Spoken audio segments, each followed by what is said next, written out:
السلام علیکم ورحمۃ اللہ وبرکاتہ۔ امید کرتی ہوں آپ سب خیریت سے ہوں گی۔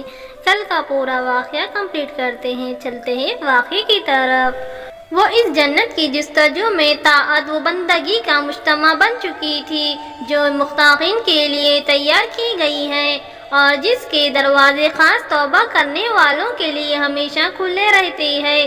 جب بچے نے دودھ چھوڑ دیا تو خاتون نے کم از کم وقت میں اسے روٹی کھلانا سکھا دیا، پھر اس کے ہاتھ میں روٹی کا ٹکڑا تھما دیا اور اسے لے کر خدمت نبوی میں حاضر ہو گئی اور عرض کیا، یا رسول اللہ صلی اللہ تعالیٰ علیہ وسلم، مجھے پاک کر دیجئے۔ رسول اکرم صلی اللہ تعالیٰ علیہ وسلم نے خاتون سے بچے کو لے لیا۔ ایسا لگ رہا تھا جیسے آپ اس کے بچے کو لے کر اس کے دل کو کھینچ رہے ہیں، لیکن کیا کر سکتے تھے، اللہ کا حکم تھا، نبوی عدالت تھی، وہی حق پیش نظر تھا جس پر زندگی کی عمارت استوار ہے۔ حکومت اسلامی کا یہی دستور تھا جس نے تمام لوگوں کو مساوی اقرار کر دیا ہے۔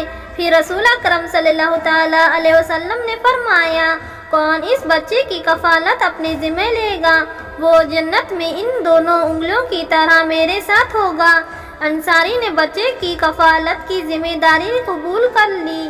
پھر نبی اکرم صلی اللہ تعالیٰ علیہ وسلم کے حکم سے اس خاتون کے سینے کے برابر گڑھا کھدوایا گیا اور خاتون کو اس میں ٹھہرا کر کے گڑھے میں مٹی ڈال دی گئی۔ پھر لوگوں نے اس پر ہر طرف سے پتھروں کی بارش کی۔ حضرت خالد بن ولید رضی اللہ تعالیٰ عنہ نے بھی ایک پتھر اس کے سر مارا جس سے خون کا چھینٹا ان کے چہرے پر پڑا۔ حضرت خالد رضی اللہ تعالیٰ عنہ نے اس خاتون کو برا بھلا کہا۔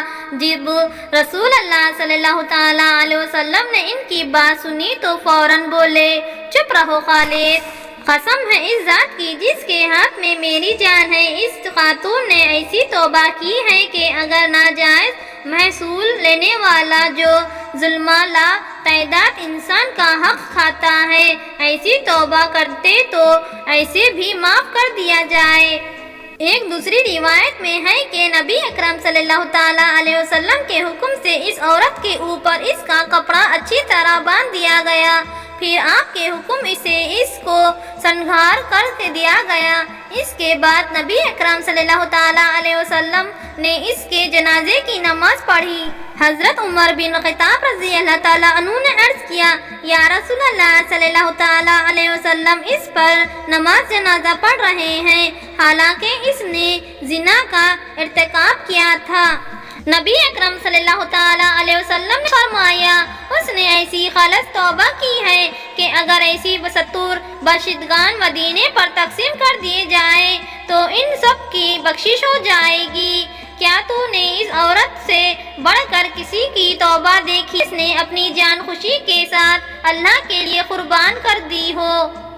امید کرتی ہوں آج کا یہ ہمارا واقعہ آپ کو کیسا لگا، کامنٹ باکس میں ضرور بتانا اور ہماری ویڈیو کو لائک، ہمارے چینل کو سبسکرائب کرنا مت بھولنا۔ اب مجھے اجازت دیجیے، اللہ حافظ۔